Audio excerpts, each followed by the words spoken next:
Get in, loser. We're learning about politics. Hey, cuties. Welcome to Your Political Bestie. I'm your host, Ashley Higginbotham, and I'm here to take the confusion out of politics and government. Each week, I'll break down the latest news and explain all things politics, from local to international, making all that complicated stuff super relatable and easy to understand. Because, let's be real, it's important to know what's happening in our world, right? So, grab your coffee or Chardonnay, I won't tell, and let's dive into politics like the smart queens we are. Hi, welcome to another episode of Your Political Bestie. I'm Ashley Higginbotham, your host. Now, I want to start this episode off by just taking a deep breath, okay? Because the election is over.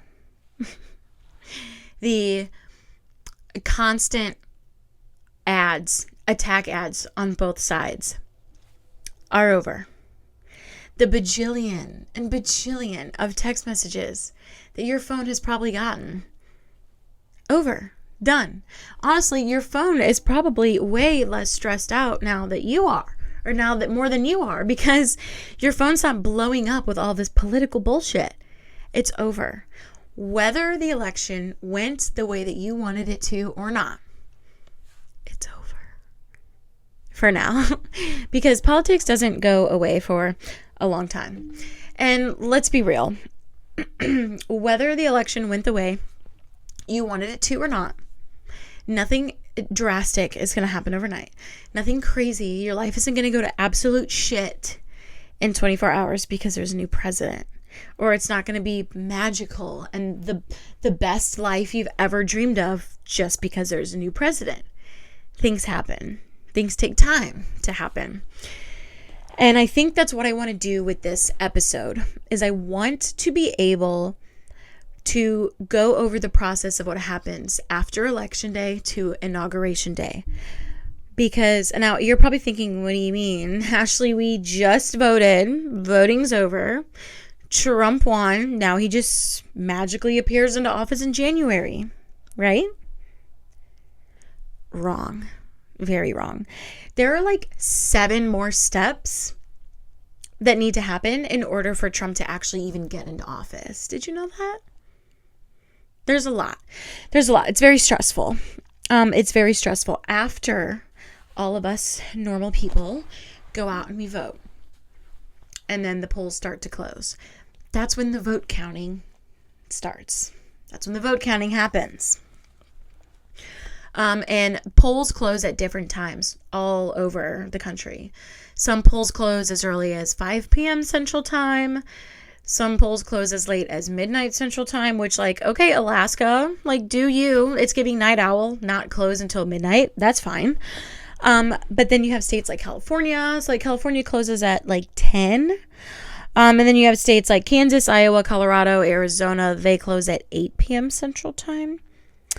And then you also have like Missouri, Tennessee, Florida, Oklahoma. They close at 7 p.m. Central Time. So it all really just depends. And then after the polls close, majority of the states will have their results out pretty quickly. Pretty quickly. As I'm sure you all have watched, or didn't watch, but you probably watched Tuesday night, how we basically already knew who won the presidency by like 1 a.m. the next morning. And that's because the voting counts as soon as the polls are closed, and it happens pretty quickly. Majority of the time. Not all the time. There are a couple things that slow that process down. Okay, so you have like, so first thing, you have to have, all the votes have to be certified by the local and state election boards. They have to be certified. Certified lover boy, certified. Not gonna finish that song, but if you know, you know. And this process can actually take weeks. Like weeks to certify resident votes, which is just, it first of all blows my mind that it would take this long, but also I'm kind of okay with it because, like, don't we want to make sure that all the votes are counted correctly? You know what I mean? Like, the reason why we know so quickly right now is because these are like the unofficial votes. They're not certified. These are unofficial, but there's usually not a big discrepancy between the unofficial and the official votes, like, I don't think a president's ever really, like, lost a state after a recount. Actually, you know what? I'm going to shut my fucking mouth because I don't know the answer to that question. But there are a bunch of, like, challenges that can happen that can slow the certification of these votes, right? Like, people can start lawsuits and court cases regarding voting and elections. And this slows down the certification of votes, right? So, like, as of the beginning of this month, November 2024, there are currently 203 cases spread across 40 states regarding voting and election. Let me tell you that one more time. As of the beginning of November 2024, I'm getting resituated here because that just blows my fucking mind, that there are that many cases regarding voting and election in over 40 states. So that slows things down. It can slow things down. Another thing that slows the certification of votes down are recounts. Like, I think we saw that this election cycle, where over 30,000 votes in Wisconsin had to be recounted because something went wrong with the machine. I think it's called, like, the tabulator. I'm going to be honest. I didn't do my research on that one. I'll be real with you. But there's machine errors, user errors, where that require recounts. But another thing that requires recounts are if the margins between both sides, both candidates, are super, super close with one another. They'll do a recount just to make sure. Like, I know Pennsylvania and Michigan, they do, when the votes are really close, they will do an automatic recount. Arizona is another one. Arizona does an automatic recount of votes if the percentage is like 0.5 or like slimmer. If it's a slimmer, thinner margin than 0.5, there's an automatic recount. Okay, and for all my math girlies out there, my smart little math girlies, I love you. You know how small of a percentage 0.5 is. And if you don't know math, like me, think of, like, when you're ordering a deli sandwich and it's like the thinnest slice of deli meat that you get in your sandwich. It's like almost transparent. It's like almost see-through. It's so small. That's how small it is. That's how small that percentage point is. Then you get an automatic recount. But also in Arizona, you cannot request a recount. You can't be like, I think it's a little too close. I want to recount. No, they only do recounts. They do automatic recounts. If it's 0.5 percentage points or closer, they'll do an automatic one. You can't request one. Which, like, I, like, get and don't get. Like, you don't want to be able to have everybody and their mother be like, we want a recount. If the discrepancy is, like, huge. Like, if there's a huge margin, like, no, you're not getting a fucking recount. Homegirl or homeboy obviously lost in this state. So I get that not everybody can just request a recount, which is fine.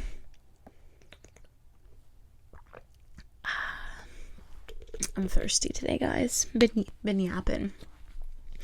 But anyway, so after all of that is figured out, those votes must be certified by the federal deadline, that is December 11th, 2024. Now, many states have earlier deadlines, like November 22nd, November 25th, but the federal deadline is December 11th. This is where the local and state election boards have to have every vote certified to send off to the Electoral College. Then, on December 17th, 2024, the good old Electoral College meets at their state capitol and officially casts their votes for the president. Now, if you're sitting here wondering, wait, what's the Electoral College again? I forgot. Boy, do I have the episode for you. Just click back one. I'll explain everything. But so that's when all of the votes have to be in. And then by Christmas, the electoral votes must have all been sent in and arrive to the president of the Senate, who is also the vice president of the United States. The president of the Senate is also the VP. Now, if all of these roles in government like confuse you, don't worry, I have an episode coming up explaining everything. But this is what was really weird about this whole election cycle, is that the president of the Senate, which is also the VP of the country, they oversee and announce the official electoral college winner. But like, that's Harris for this election. And she also ran as president. So she has to like announce her own loss like twice. I don't know how I feel about that. Like, you have to announce like, yeah, I fucking lost twice. Anyway, so once the votes get over there, on January 6th, the House and the Senate, they both meet in a joint Congress session where they do an official electoral vote count. And then the VP, a.k.a. the president of the Senate, a.k.a. Kamala Harris, will watch over and announce the results. Now, and then once that happens, and that's on January 6th, then Inauguration Day is January 20th. And everybody knows what Inauguration Day is. It's the huge celebration. We'll get to Inauguration Day in just a second. What I want to talk about is what happens between Election Day and Inauguration Day. There's a lot. There's a lot that happens. Some people think that there isn't much that happens, that, you know, like, okay, President won, whatever, they move in Inauguration Day and then that's it. That's not the case. There's still a lot that has to happen, especially now that the White House is going from a Democrat to Republican. I feel like my hair looks like absolute garbage right now. I'm just going to reposition myself. It's fine. Bestie, you tell me if I look bad, right? Thanks.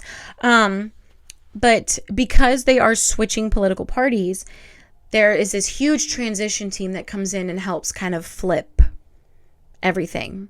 So there's a transition team that comes in this time. This is where the president-elect, a.k.a. Trump, will appoint his cabinet members. It's giving, for all my corporate girlies out there, it's giving onboarding, essentially. Like, the administration's getting set up. They're transferring people in and out. Like, that's basically what happens on the White House side of things. Now, regarding Congress enters what's called a lame duck session. Okay. Now, this is referring to elected officials who either are not seeking re-election, or maybe they lost their election and they're basically just waiting out their term in the House. Like, they're just hanging out, like, okay, just waiting for this to be over. Hence why everybody says it's lame duck, because people just assume that nobody does anything because they're just at the end of their term. But it is usually anything but lame duck behavior, okay? It's not giving lame duck behavior. It's giving unhinged behavior half the time, because Congress can still pass things, right, in this time. And since they're outgoing and they're not going to be back, they get ballsy. They can get real ballsy. They can go and pass things that they've always wanted to pass, but like without fear of being judged, or like having their constituents pissed off at them because like they're leaving office. They don't give a fuck. They literally can wake up and choose violence during a lame duck session, and that's like the best time to do it. So for examples here, we have in 2010, Congress repealed the don't ask, don't tell. Don't ask, don't tell, if you don't remember, it was where they banned openly gay people from serving in the military. So like you couldn't go into the military and slay people. Well, you couldn't go into the military and slay people. Don't kill me. I tried to make a joke. It probably wasn't funny, but I think it was funny. And then in 2018, Congress passed a huge government funding bill to avoid a shutdown. Like a huge funding bill to avoid a government shutdown. If you want to know more about government shutdowns and what exactly that means, let me know, because I will gladly do an episode on that.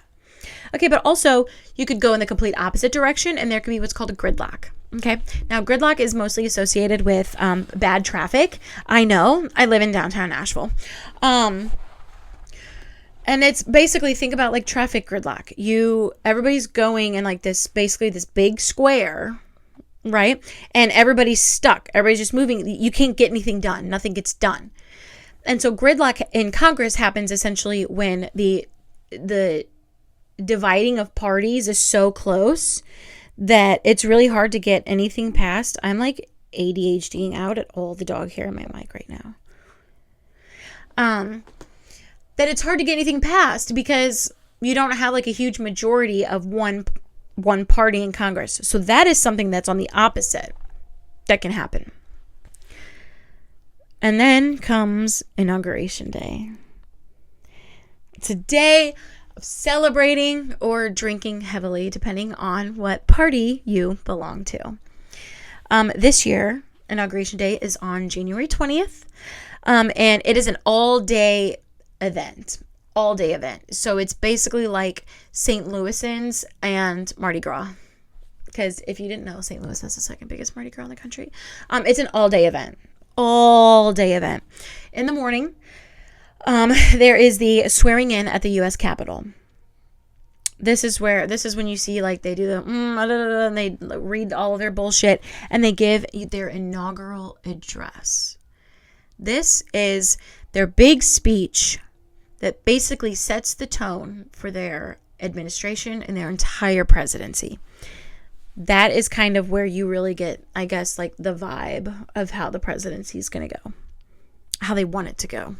Anyway, and then you have the most significant portion, which to me is like strictly symbolical. It's the peaceful transfer of power, and it always has to happen at noon. Funny how the government can be punctual for some things, not for the other.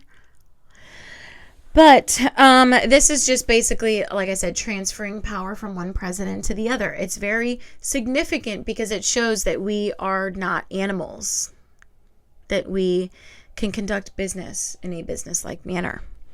And then after that, the new president is usually given like military honor. You get like a 21-gun salute, all the crazy cool things that our military does. And then what more American way can you celebrate something other than a parade? There is a huge parade that goes on right after that. And then in the evening, do you think it's over? No, honey. No, we're just getting started. There are multiple balls and celebrations. It's giving tradition. It's giving, we do this every election cycle and we're going to continue to do it and you're going to like it. Which honestly, I've seen pictures like in the past of like the different presidential balls and things like that. And honestly, I think I'm just like jealous that I've never been invited to one or that I've never got to go to one because they look immaculate. They look crazy. But anyway, I know that this may have seemed like a lot.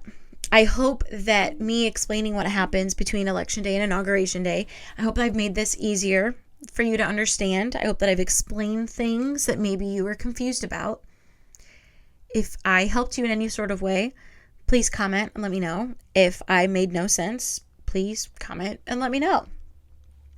Now that I am on YouTube and you can see my beautiful face, please subscribe.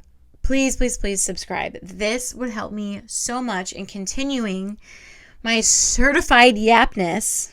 Yapness? Is yapness a word? I don't know. It is now because I said it. Let's move on to questions of the week. I have 2 this week. Once again, I have 2. The first one is, has anyone been like, this voting system is so old and confusing, maybe we should change it? Yes. Yes, a lot of people want to either reform or abolish the Electoral College in general. Now, like I said, these 2 questions are related to my previous episode on the Electoral College. So the question once again is, has anyone been like, this voting system is so old and confusing, maybe we should change it? Yes. There are a lot of people who want to switch to the popular vote, which, like I said, is, almost kicked my camera. One person, one vote. Okay. But there are a lot of reasons why that's good. And there are a lot of reasons why that's bad. I will leave that up to you. And then 2, there's ranked choice voting. And that is where you rank your selections from favorite to least favorite instead of just picking one. And then there's what 2 states I know I know 2 states for sure, maybe 3. I know 2 states for sure do. And they don't, actually I think it's just the 2. It's just Maine and Nebraska. They don't do the winner take all system. Like I said in the previous episode, where whoever has the most, whichever party has the most votes, whichever candidate has the most votes, they take all the votes from every congressional district and they have all those electoral votes. That's what majority of states do. But Maine and Nebraska, I guess because they want main character energy, they are like, we don't like that. We don't like that. We're going to divide it up by congressional district. We're going to do that. And this is what a lot of people are kind of gravitating toward, is they don't want a winner take all system. They want to divide up their electoral votes by congressional district. This is, let me give you an example. So Missouri is a deep red state, deep red state, but historically large metropolitan areas tend to vote blue. St. Louis and Kansas City, both big metropolitan areas in Missouri, are blue. And so by changing from winner take all to congressional district, a lot of people feel that would help different districts get a voice versus just the whole state, if that makes sense. I don't know why I'm asking if that makes sense. I know it makes sense. I'm smart. I need more water.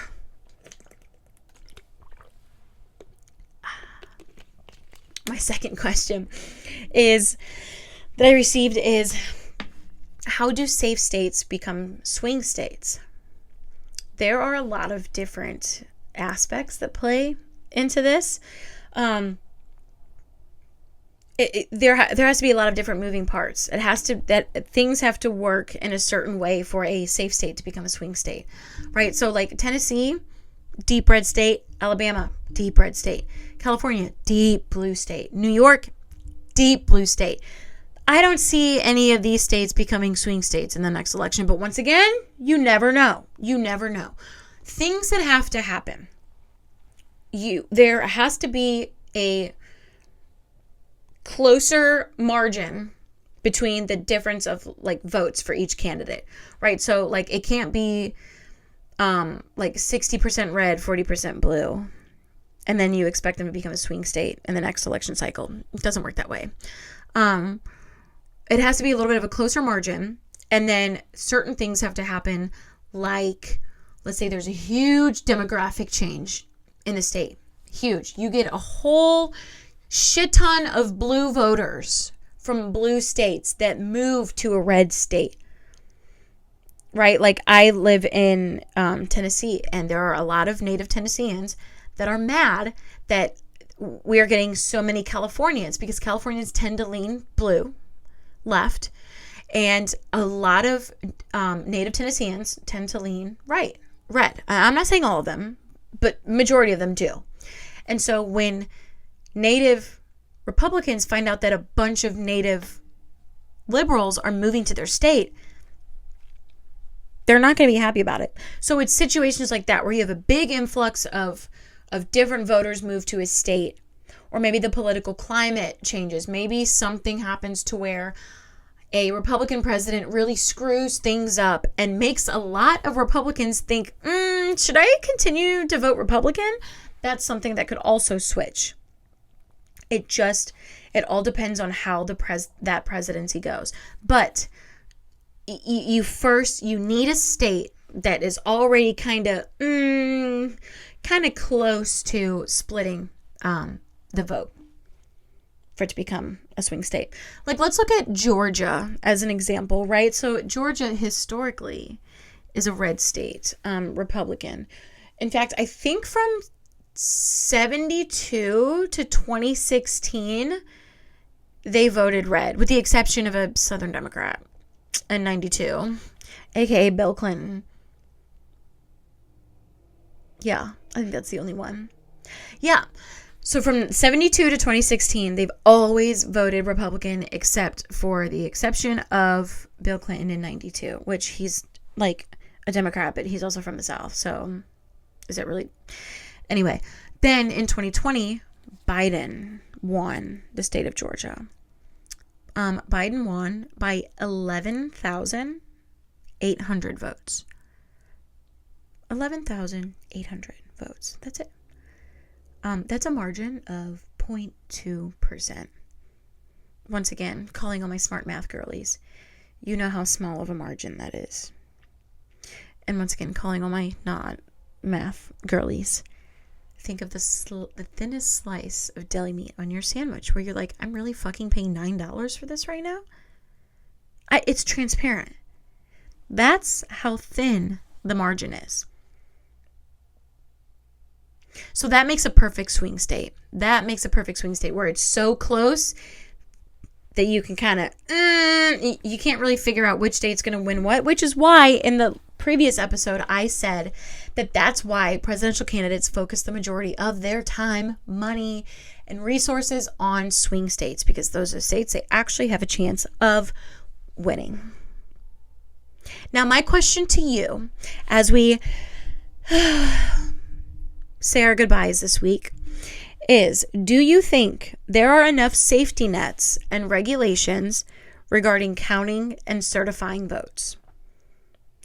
Because you may think after this episode, oh my God, like it has to get, like these votes have to be certified by the local and the state election boards, and then the electoral college votes, and then the electoral college votes have to be counted and certified by Congress and Senate.